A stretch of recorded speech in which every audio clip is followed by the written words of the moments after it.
میں لوگوں کو ترغیب دیتا ہوں طلاق یافتہ بیوہ عورت سے شادی کریں, اس کے بچوں کو بھی پالیں. میں جب اس کا قائل تھا نا, یہ عورت کا کام نہیں ہے کہ اپنے شوہر کی دوسری شادی کرائے, سمجھ رہے ہو؟ عورت کی محبت کا تقاضا ہے کہ وہ کہے کہ نہیں کرو, یہ اس کی محبت کا کیا ہے تقاضا ہے. وہ یہ ایسے قربانی کے بکرے سے آپ کہیں گے لیٹو ذبح ہونے کے لیے, وہ کہے گا تجھے اللہ نے حکم دیا ہے کہ مجھے لیٹا, مجھے تھوڑی حکم دیا ہے, میں تو جہاں موقع ملے گا ہوتی ہے, تو یہ تو آپ کا ہے, آپ سمجھتے ہو دم ہے تو ٹھیک ہے, نہیں ہے تو آرام سے بیٹھو. معاشرے میں یہ چیز پھیلے گی. سسر کبھی اپنی بیٹی پہ سوگن برداشت, یہ اس کی غیرت کے خلاف ہے.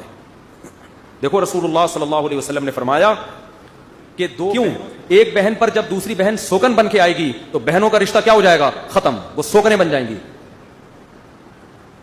تو اس سے اسلام کا مزاج سمجھنا چاہیے کہ اسلام رشتہ داری توڑنے کا قائل ہوں گے. بیٹی کہے گی میرے اوپر سوگن لانے والا تو میرا باپ ہے, تو یہ اسلام اس کو پروموٹ, باپ کو چاہیے وہ آنسو بہائے, ٹھیک ہے نا, باپ کو چاہیے داماد اگر شادی کر رہا ہے بولے بھائی تیرا مطالبہ کرے تب تو وہ انسان کا بچہ بنے گا.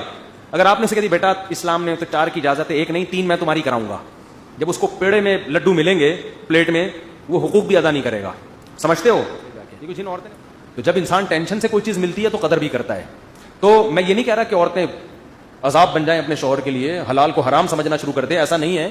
بعض تو کفریہ کلمات زبان سے نکالنا شروع کر دیتی ہیں, اسلام کو برا بھلا کہنا, یہ نہیں, اس خوشحامی میں نہیں رہے کہ سالہ آپ کو کہے کہ میری بہن پہ 1 سوکن لے آؤ, وہ کہے گا بھائی یہ تمہارا ہیڈک ہے, ہمیں اس کے حقوق چاہیے, اس کے ساتھ ناانصافی بولو نہیں ہونی چاہیے. پانی کے فضائل پر جتنے بیانات ہیں آپ کے لیے, بکروں سے میں نے کبھی خطاب نہیں کیا.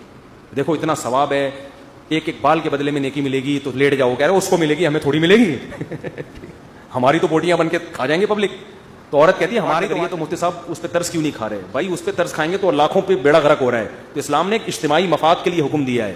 انسان جو مرد ہے وہ انسان کا بچہ ہو, بشرطے کہ حقوق ادا کرنا جانتا ہو, ورنہ بہت سے حقوق نہیں پھر ادا کرتے. خیر, اب اسی میں یہ چیز بھی داخل ہے کہ میں آپ کو بار بار ترغیب دیتا ہوں, میں کیا قرآن ترغیب دیتا ہے کہ جب کسی عورت سے نکاح کریں تو سوتیلے بچوں کو بھی اپنے ساتھ, میرے بچوں میں کوئی فرق نہیں ہوگا. یہ نیچرل نہیں ہے, یہ انسانی فطرت ہے کہ وہ اپنے خوب. اس میں عورت سے شادی سے پہلے بتایا جائے کہ بھائی میں اس لیے تمہارے ساتھ بچے آنے دے رہا ہوں کہ ماں بچوں کے ساتھ رہیں گے, باقی یہ کہ ان بچوں سے میں ویسے ہی محبت کروں گا جیسے میرے اپنے یہ ممکن نہیں ہے. اب جب اپنا بھی ہو گیا تو باپ کو وہ زیادہ پیارا لگ رہا ہے, وہ والے تھوڑے آڑے ترچے لگ رہے ہیں, ٹھیک ہے نا. ایک صاحب ہیں, انہوں نے شادی کی, ان کے سارے بچے آڑے ترچے, باقی سارے آڑے ترچے. تو مجھے کہنے لگی یہ جو ستیلا ہے نا مجھے ذرا بھی اچھا نہیں لگتا. تو ہمارے ایک دوست نے میرے کان میں کہا ایک ہی ڈھنگ کا ہے وہی ان کو اچھا, وہی اچھا نہیں لگ رہا. یہ نیچر وجہ کیا ہے؟ حالانکہ وہ سب سے خوبصورت ہے, لیکن باپ کو ظاہر ہے اپنے آڑے ترچے وہ ستیلے خوبصورت سے لڑتی ہیں. عورتیں کہتی ہیں ہم نے تو اتنا بڑا دل کیا, بچوں کے باوجود آپ سے ہم نے شادی کی, اب ہم اپنے بچوں کو لے آئے. نیچرل ہے, اس میں عورت کو چاہیے اپنے شوہر سے بولو نہ جھگڑے, بلکہ وہ یہ شکر ادا کرے کہ آپ کا یہ بہت بہت شکریہ کہ آپ نے میرے بچے مجھ سے چھینے نہیں, مجھے اپنے ساتھ اس گھر میں پالنے کی آپ نے پرمیشن دے دی. تو عورتوں کو چاہیے اس پہ کمپرومائز. اچھی بات ہے, نہیں دیں تو بھی آپ کا ہیڈک ہے, یہ میرا ہیڈک نہیں آ رہی بات. یہ شروع میں ایگریمنٹ کر لیا کریں. آپ بھی کہیں ستیلے کسی سے شادی کریں, ستیلے بچے ہوں تو اس کو پہلے پھر دیں محبت. ایگریمنٹ یہ کریں نہیں ہو مجھے نہیں پتا, لیکن ہو سکتا ہے میں محبت اپنے بچوں سے بھی زیادہ دے دوں اس کو, ہو سکتا ہے نہیں بھی دوں. یہ پہلے سے لکھوا لیں تاکہ بعد میں جھگڑا نہ ہو, ورنہ وہ شادی ایک بات یہ ہو گئی. دوسری بات یہ ہو گئی, میرا مشورہ یہ ہے کہ یہ بھی ایگریمنٹ کروایا جائے کہ جب یہ بالغ ہو جائیں گے تو یہ اپنے ننیال چلے جائیں گے. چھوٹے بچوں کو ماں کی ضرورت ہوتی ہے, جب وہ بڑے ہو گئے تو اب کیا کرنا ہے انہوں نے, نہیں آ رہی بات سمجھ میں. بھائی ایک یا تو مرد کر ہی نہیں رہا تھا ایسی عورت سے, جب اپنے بچے بالغ ہوتے ہیں مرد کے تو پھر اس کو وہ دیکھتا ہے کہ بھائی یہ میرے ستیلے بیٹے بھی پھر جائیداد میں مسائل, پھر کاروبار میں مسائل, اب یہ بڑے ہو گئے, اب ان کو ماں کی اتنی ضرورت نہیں ہے, اب یہ کہاں رہیں گے. بچے تو جب بڑے ہوتے ہیں تو ویسے بھی ماں باپ کے ساتھ بھی نہیں رہتے, بہت سے اپنے بچے چلے جاتے ہیں دور. نہیں آ رہی بات سمجھ میں. تو خواتین کی ایسی کمپلینز آ رہی ہیں کہ وہ پھر وہ نہیں مانتی, کہتی نہیں اب یہ بس اپنے اور میرے میں کوئی ایک دفعہ پھڈا ہو گیا نا. آفس میں تھا, خاتون کا فون آیا, دیکھیں آپ جلدی گھر آئیں, میرے بچوں نے آپ کے بچوں کو مارا, آپ کے بچوں نے پھر میرے بچوں کو مارا, پھر ہم دونوں کے بچوں نے آپ کے بچوں کو اور میرے بچوں کو مل کے مارا. اس کے جواب میں آپ کے بچوں نے میرے بچوں کے ساتھ مل کے ہم دونوں کے بچوں کو مارا ہے, پھر ہم دونوں کے بچوں نے پھر میرے بچوں کو. اس کے جواب میں میرے اور آپ کے الگ الگ بچوں نے ہم دونوں کے بچوں کو پکڑ کے مارا ہے. تو آدمی کی بولے گا مفتی صاحب کے بیان سن کے یہ ہوا ہے ہمارے ساتھ. تو جیسے جیسے بڑے ہو جائیں پتلی گلی سے نکلو, اولا سیٹ اپ بناؤ بھائی. ہاں کسی کا ضرب بڑا ہو, تعلقات بات. تو اخلاقیات کا دائرہ تو بہت وسیع ہے. قانون کیا ہے, ضابطہ یہی ہے ضابطہ یہی ہے کہ بھائی پہلے لکھواؤ ریٹرن میں کہ بھائی میں آپ کے بچوں کو آپ سے چھینتا نہیں، لیکن یہ توقعات نہ لگانا کہ ان کو وہی پیار، بہت لڑائیاں ہوتی ہیں، بہن بھائی رہ لیتے ہیں آپ میں، سوتیلے میں مسئلے ہوتے ہیں پھر.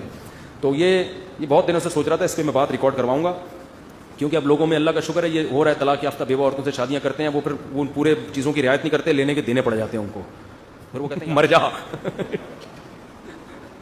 تو یہ چیزیں زبردستی نہیں ہوتی ہیں، صحیح ہے نا، ان پہ زبردستی آپ کسی کو گن پوائنٹ پہ کسی سے محبت نہیں کروا سکتے. تو پہلے بتا دو بھائی آپ کی گود میں آپ سے چھینوں گا نہیں، بدتمیزی نہیں کروں گا ان کے ساتھ، بد اخلاقی نہیں کروں گا. اچھا خرچے کے بارے میں بھی پہلے کلیئر کر لو، بچے آپ کے ساتھ آئیں گے، آپ کا خرچہ میرے ذمے، ان کا خرچہ اپنے ماموں اور چاچا اور نانا سے لو.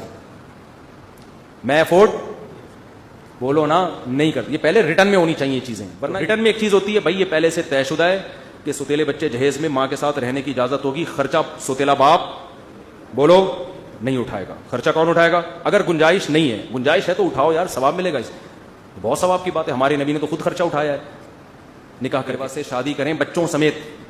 تو یہ بھی لکھوائیں کہ یہ بچے ماں کے ساتھ رہیں گے لیکن ہمارے ریت و رسم کا خیال کر کے. ان کا ننیال والا سیٹ اپ یہاں بولتے کیوں نہیں، کیونکہ وہ کہتے ہیں میں اپنے بچوں کو ہاف سلیوز کپڑے نہیں پہناتا، بچیوں کو میں پورے اس ستیلی بچی کے سلیولیس کپڑے. اب وہ سمجھا رہے ہیں، وہ پھڈے ہو رہے ہیں، قاتلانہ لڑائیاں ہو رہی ہیں. تو یہ سب چیزیں پہلے سے کیا ہونی چاہیے، کرنا پڑے گا ان کو. اس شرط پہ ہمارے خاندان میں رہیں گے، جو ادب تمیز ہمارے خاندان میں ہے وہ والی ان کو عورت کو چاہیے، وہ لچک پیدا کرے اپنے اندر کہ بھائی ایک آدمی اتنی بڑا ظرف کر کے رکھ رہا ہے تو اب تھوڑا سا اس کی بھی تو مانو نا.